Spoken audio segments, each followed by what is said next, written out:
नमस्कार मंडळी, welcome back to my channel Gapshap बँडित. चला तर पाहूया श्रीरामचरितमानस या पुस्तकाचा पुढचा भाग. ज्यांनी रामायण रचले त्या वाल्मिकी मुनींच्या चरणकमलांना मी वंदन करतो. त्यांची ही रचना खरं राक्षससहित असली तरी ती खरं कठोर नसून कोमल व सुंदर आहे. तसेच ती दूषण राक्षससहित असली तरी दूषण दोषरहित आहे. जे संसार सागरातून पहिलं तीराला जाण्यासाठी नावेसारखे आहेत त्या चारही वेदांना मी वंदन करतो. या वेदांना श्रीरामांच्या निर्मल यशाचे वर्णन करता करता आपण थकून जाऊ असे स्वप्नातही वाटत नाही. त्या वर्णनात वेद नेहमीच उत्साही असतात. ज्यांनी हा भवसागर बनविला, ज्याच्या एका बाजूला संतरूपी अमृत, चंद्रमा व कामधेनू निघाले आणि दुसऱ्या बाजूला दुष्ट मनुष्यरूपी विष आणि मदिरा उत्पन्न झाली, त्या ब्रह्मदेवांच्या चरणधुळीला मी वंदन करतो. देव, ब्राह्मण, पंडित व ग्रह या सर्वांच्या चरणी वंदन करून हात जोडून मी विनवितो की तुम्ही सर्वांनी प्रसन्न होऊन माझे सर्व उत्तम मनोरथ पूर्ण करा. त्यानंतर मी सरस्वती व गंगा यांना वंदन करतो.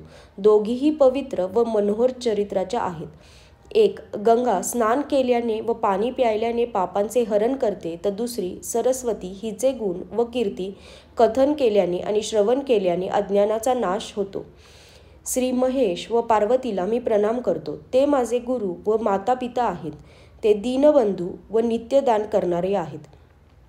ते सीतापती श्रीरामचंद्रांचे सेवक, स्वामी व सखा आहेत. तसेच मज तुलसीदासांचे सर्व प्रकारे खरे हित करणारे आहेत. ज्यांनी कलियुगाचा प्रभाव पाहून जगाच्या हितासाठी शाबर मंत्रसमूह रचले, त्या मंत्रांच्या अक्षरांचा मेळ बसत नाही, नीट अर्थ लागत नाही व जपसुद्धा होत नाही, परंतु श्री शिवांच्या प्रभावाने त्यांचा प्रत्यक्ष परिणाम मात्र दिसून येतो. ते उमेश माझ्यावर प्रसन्न होऊन श्रीरामांची ही कथा आनंद आणि मंगल यांचे मूळ बनवितील. अशा प्रकारे पार्वती आणि शिव या दोघांचे स्मरण करून आणि त्यांचा प्रसाद मिळवून मी मोठ्या आवडीने श्रीरामचरित्राचे वर्णन करतो.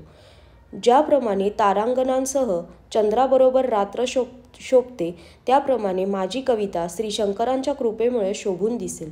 जे ही कथा प्रेमाने व एकाग्रतेने समजून उमजून वर्णन करतील किंवा ऐकतील, ते कलियुगाच्या पापांनी रहित होतील आणि सुंदर कल्याणाची प्राप्ती करून श्रीरामांच्या चरणांचे भक्त बनतील. जर माझ्यावर श्री शिव पार्वती यांच्या स्वप्नातही खरोखर प्रसन्नता झाली, तर मी या प्राकृत भाषेतील कवितेचा जो प्रभाव सांगितला आहे तो सर्व खरा होईल. मी अत्यंत पवित्र अशा अयोध्यापुरीला आणि कलियुगातील पापांचा नाश करणाऱ्या शरयू नदीला वंदन करतो. नंतर मी ज्यांच्यावर प्रभू श्रीरामांनी अपरंपार ममता केली त्या अयोध्येतील नरनारींना मी वंदन करतो. श्रीरामांनी सीतामाईंची निंदा करणाऱ्यांचाही पापराशींचा नाश करून त्यांना शोकरहित केले व त्यांना आपल्या लोकी नेले. तसेच जी जी कीर्ती संपूर्ण जगात पसरली अशा कौसल्यरूपी पूर्व दिशेला मी वंदन करतो. जेथून कौसल्यरूपी पूर्व दिशेतून विश्वाला सुख देणारा आणि दुष्टरूपी कमळांचा कडाक्याच्या थंडीप्रमाणे नाश करणारा श्रीरामचंद्ररूपी सुंदर चंद्र उगवल्या, त्या सर्व राण्यांसह राजा दशरथांना पुण्य व सुंदर कल्याणाची मूर्ती मानून मी काया वाचा मनाने प्रणाम करतो. त्यांनी आपल्या पुत्राचा सेवक समजून मजवर कृपा करावी. त्यांना निर्माण करून ब्रह्मदेवाने मोठेपणा मिळविला. ते श्रीरामांचे माता पिता असल्याने त्यांचा महिमा अगाध आहे. मी अयोध्येचा राजा दशरथ यांना वंदन करतो, ज्यांचे श्रीरामांच्या चरणी खरेखुरे प्रेम होते. इतके की दीनदयाळ श्रीरामांचा वियोग होताच त्यांनी आपले प्रिय शरीर तुच्छ कसपटाप्रमाणे फेकून दिले. कुटुंबासह राजा जनकांनाही मी प्रणाम करतो. त्यांच्या मनात श्रीरामांच्या चरणी गूढ प्रेम भरले होते, पण त्यांनी ते योग व भोग यामध्ये दडवून ठेवले होते. परंतु श्रीरामांना पाहताच ते उचंबळून आले. सर्वात प्रथम मी भरताच्या चरणी प्रणाम करतो, कारण त्याचे नियम व व्रते यांचे वर्णनही करता येणार नाही.